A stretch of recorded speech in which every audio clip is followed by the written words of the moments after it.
Right now, on to the point. A possible hostage situation. 3 people dead. We are live with new information. Time is up. Sacramento DA threatened to charge city leaders over the homeless crisis 30 days ago. Will it actually happen? And the new app that could help crack down on EBT theft. Good evening, this is To The Point. I'm Alex Bell. 3 people are dead after a shooting and a standoff at an Arden Arcade apartment. This is being called a possible hostage situation, and people in the area were evacuated. Our Roxanne Elias is live near Howe Avenue and Hurley Way with the latest on this investigation. Roxanne, what do we know so far?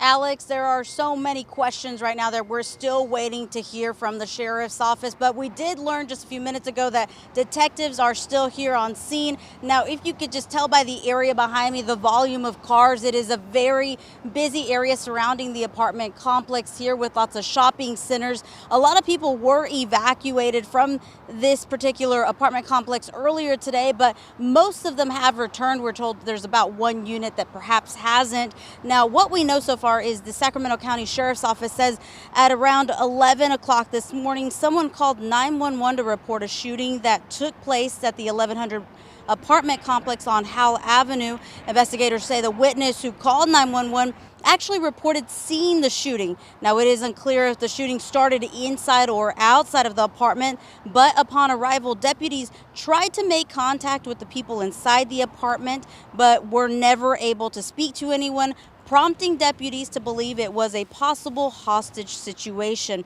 SWAT and crisis negotiators were called. Some of the techniques that they used to make contact, including the use of a PA and throw phones, where they actually throw phones into the apartment to see if anyone will answer it. Now, at this point, the Sacramento County Sheriff's Office does not believe that there are any suspects on the loose, that everyone in this area should be safe. Like I said, we're still waiting to hear more answers. Alex. All right, Roxanne, thank you so much.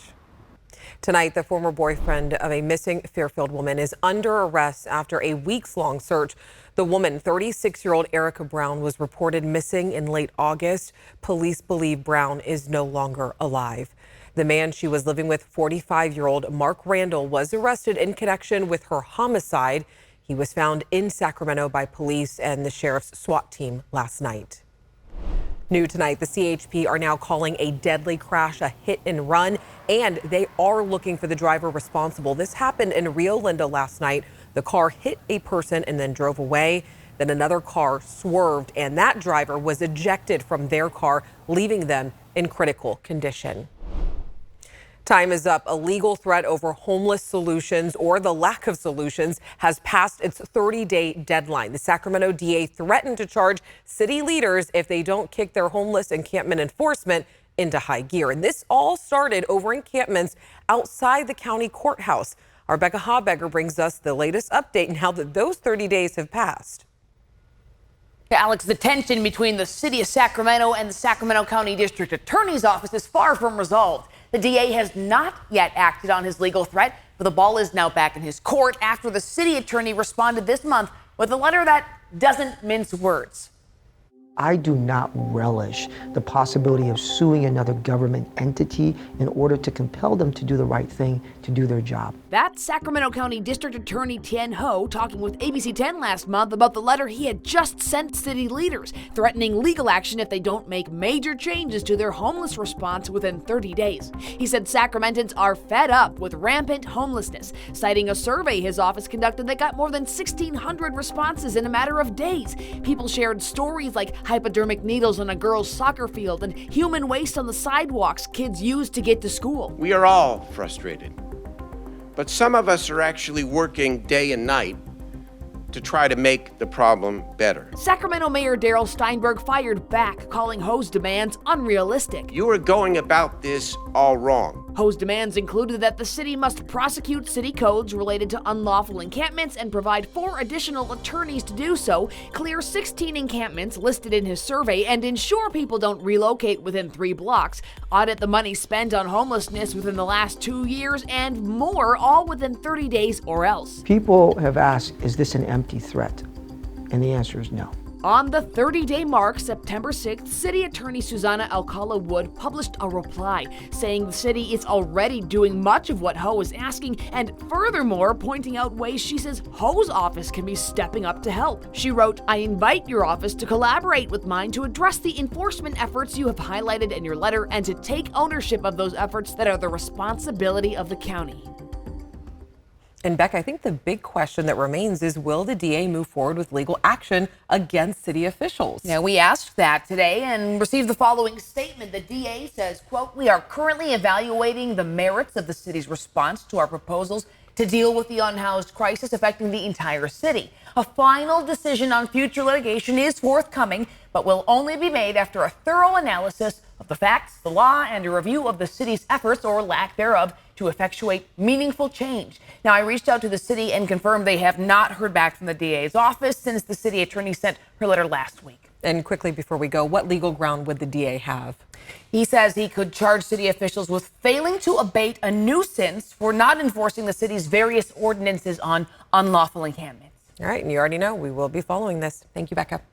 It was a marathon of a night at the state capitol. State lawmakers ended their session with about 2,600 bills introduced this year. Among those that passed are bills that make up the governor's $6 billion behavioral health bond, and it could appear on your March 2024 ballot as Proposition 1. The bond attempts to address the state's homeless crisis by paying for more mental health treatment facilities, permanent supportive housing, and overhauling the Mental Health Services Act. Stockton State Senator Susan Eggman, who helped get this initiative through the legislature, told me in part today, "We have a behavioral health crisis playing out on our streets. With this package, Californians now will have the chance to voice their support for a new direction." And a Southern California Republican state senator had this to say. "We shouldn't have to wait for an election. We shouldn't have to do any of that. We should be putting this money into the budget and spending this money to do exactly all of the things that this bond would be doing so that we could get it on the ground." Governor Newsom has until mid-October to sign these bills and get the initiative on the ballot. Another bill that's moving forward could cap security deposits, giving relief to millions of renters in the state. If signed into law, a landlord would not be allowed to ask for more than 1 month's rent in addition to any rent paid for the first month of a lease. These numbers can vary depending on how many properties a landlord owns and if the unit is furnished. And another bill now on Governor Gavin Newsom's desk would raise the minimum wage for healthcare workers to $25 an hour, and this would be gradual. So starting at $23 next year, $24 in 2025, and with pay increasing to $25 an hour in 2026. For the first time, a part of the United Auto Workers Union that represents nearly 13,000 union members at the country's top 3 automakers, they went on strike today. This impacts General Motors in Missouri, Chrysler in Ohio, and Ford in Michigan. President Biden called the union's president and company leaders last night in an effort to prevent the strike. No one wants a strike, but I respect workers' right to use their options under the collective bargaining system, and I understand the workers' frustration. The union is asking for a 40% pay increase, among other things. The companies offered a 20% increase instead, and experts say that this could have a major impact on the broader economy and car dealerships across the country. And Hollywood remains on strike. The organization representing producers announced it will resume talks with striking writers next week. Writers Guild members have been on strike since May, and there are no talks planned yet to settle the actor strike. Some TV shows have announced that they are going back to work anyway. Next, on To The Point, EBT theft, the new app that could help crack down on the issue. Winds picking up through the Delta, how strong they could get into your weekend. And with a little more than a week left of summer, we hit the back roads for some last-minute road trip ideas.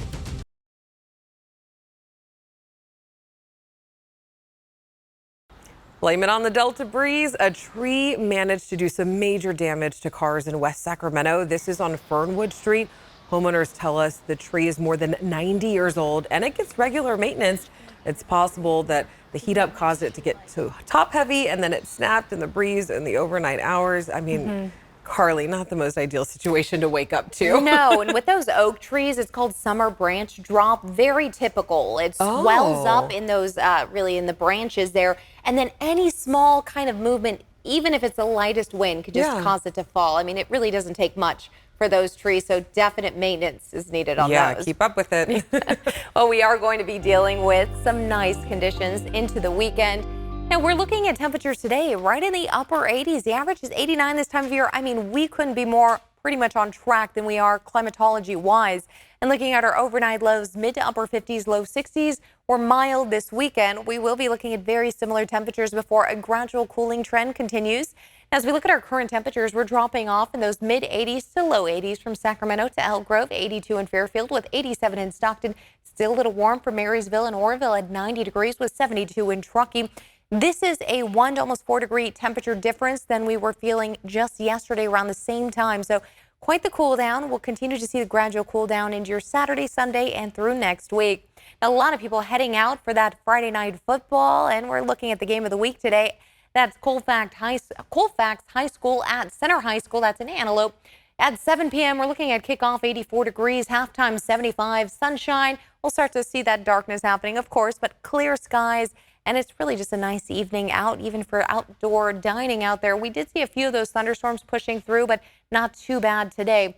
Now, 15 to 20 mile per hour winds are expected into the weekend, and we'll see most of that real pickup there into your Sunday evening as we're starting to see that shift happen in the atmosphere. Overnight lows in the low 60s to upper 50s, and you're looking at even those foothill spots in the mid 80s to low 90s. Looking at the 10-day forecast, we'll drop down Sunday into the lower 80s to mid 80s through next week. All right, thanks, Carly. Next on To The Point, cracking down on EBT theft through an app. And the casinos and hotels still dealing with a cyber attack on the Vegas Strip.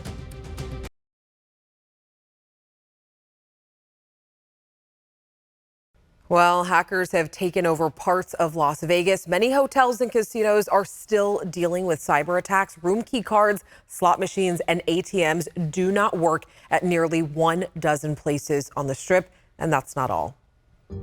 The Las Vegas Strip hit with a massive cyber attack, causing havoc in Sin City. It's definitely been a pain, yeah. Like, it's not as fun as I've had in Vegas in the past. MGM properties under siege since Sunday. Lines through lobby hotels like the Bellagio backed up, guests manually checked in, and ATMs unusable. And the slot machines have attendants paying people out with cash. Anywhere from 15 minutes up to an hour. People are having to wait, just totally dependent on, the situation of with the staffing they had. Cybersecurity analysts say they believe a ransomware group known as Scattered Spider is responsible for the MGM attack. They figured out who worked at MGM, and they decided to call into the IT help desk and pretend that they were one of the existing employees. And it's not just Vegas. MGM casinos and hotels across the country, like in Atlantic City, are also dealing with outages. Caesars says they were also the victim of a cyber attack prior to the MGM incident. They are offering their customers credit monitoring and identity theft protection. Because this is such a high-profile heist, if they get away with this, it really is going to open the door for these really kind of spectacular attacks against American businesses. And the casinos are working with police and the FBI to figure out the nature of the attack. Experts say this could cost the company millions of dollars and, of course, damage to their reputation. There's growing concern about EBT theft. Many of you have reached out to us about your benefits being stolen. In an attempt to crack down on the issue, the state now tells us that they are launching this app called EBT Edge. According to the California Department of Social Services, the app is expected to launch this fall. Many of you have reached out to us about funds on your card being stolen. The state says that this app will allow people to freeze their card, block all online and out-of-state transactions, change their PINs, and request a replacement card. We will let you know when this app launches. Every Friday, our John Bartel takes us on the back roads, and we have 8 more days of summer, but it's not too late to take a road trip. So here's John's list of the top 10 end of summer destinations. Number 1, There's no place like California's redwood forest, and there's 3 ways you can see it. From the ground, walk through the many trails at Prairie Creek State Park. Look up and you'll see some of the tallest trees in the world, and you may even encounter some elk. Or you could drive through the Avenue of the Giants, and it wouldn't be complete without taking your car through the Chandelier Tree or the Drive-Through Tree. And if you want a bird's eye view of the forest, walk the Redwood Skywalk in Eureka. Number 2, Lassen Volcanic National Park. It's been described as hell on Earth, and it's not far from Sacramento. Few places on Earth are as volcanically active as Bumpus Hell. Boiling acid pits can be found all over the place, and the boardwalk allows you to get up close. Number 3, Fort Bragg in Mendocino County. The skunk train rail bikes offer a unique view of the North Coast. Pedal along the historic railway and enjoy the view of the Redwoods and Pudding Creek while getting a little exercise. Hey, and when you're done, head over to Glass Beach and check out the uniquely colored sand. Number 4, North Fork of the American River, El Dorado County. It's known as Tunnel Chute. The wicked waterfall isn't the only exhilarating part of the guided raft trip. Tunnel Chute is one of the only rapids in the world where you can raft underground. The giant tunnel was made by gold miners. Today, it's a wild ride for adventurous tourists. Number 5, Santa Cruz County. It's weird, it's odd, it's the mystery spot. This iconic roadside attraction features strange forces of gravity and illusionary phenomenons. To find out the mysteries behind this place, you'll just have to take a tour. And after your tour, make sure you stop by Henry Cowell Redwood State Park to do a little banana slug hunting. Number 6, Forestier's Underground Garden in Fresno. What do you do on a farm with bad topsoil? Build a garden underground, of course, and that's exactly what Baldassar Forestier did in the early 1900s. Today, though, tourists can beat the heat and learn how he built his underground home and grew his crops. Number 7, Eastern Sierra, Inyo County. The sky is bigger in the Owens Valley, and the night stars are brighter than most places in the whole state. At the Eastern Sierra Observatory, you'll find prime stargazing as you look for distant galaxies through their massive telescope. Number 8, Dinosaurs and Dates. It's one of the most visible roadside attractions. The Cabazon dinosaurs tower over Interstate 8 in Riverside County, but at ground level, there's a museum of all sorts of Jurassic creatures. And after you take the dino tour, head to Indio and get yourself a date shake at Shields Date Garden. Then you can watch the movie, The Romance and Sex Life of a Date, at their in-house theater. Number 9, Solving. The bird is the word at Ostrichland, just outside of Solving. This big bird sanctuary invites visitors to feed both ostriches and emus. You can even buy an ostrich egg if you want to make a massive omelet. When you're done, rent an electric car and tour all of Solving's windmills. The little Danish town has a lot of charm. Number 10, Camels in San Diego. The high desert terrain in the little town of Ramona is the perfect place to raise and milk camels.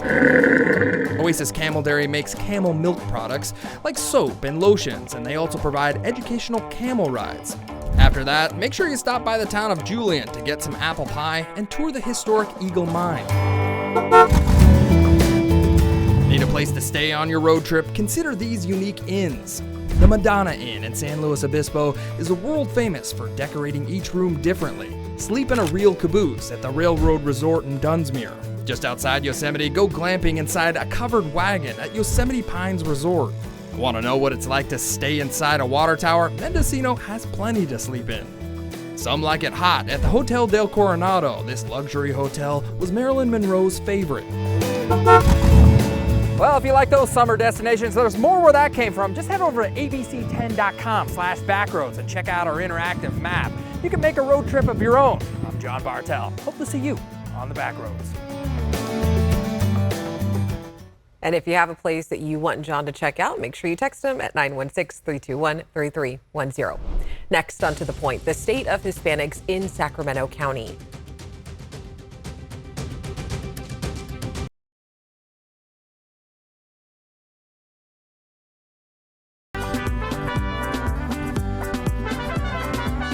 Today marks the start of Hispanic Heritage Month, and it's time to celebrate the countless contributions of Hispanic and Latino people to our culture and society. And this morning, the Sacramento Hispanic Chamber of Commerce hosted the State of Hispanics event at Folsom Lake College. The chamber holds the event every year to present a regional Hispanic economic report and to talk about ways to advance educational equity for all. Folsom Lake's president says for the first time, 3 of the 4 presidents in the Los Rios Community College District are of Hispanic descent. And I think it says a lot about the priorities of our district to make sure that our leadership is reflective of the students and the student body that we're serving. Art says it's important that people are working with the business, communities, leaders, and educational partners to make sure others have a chance to succeed too.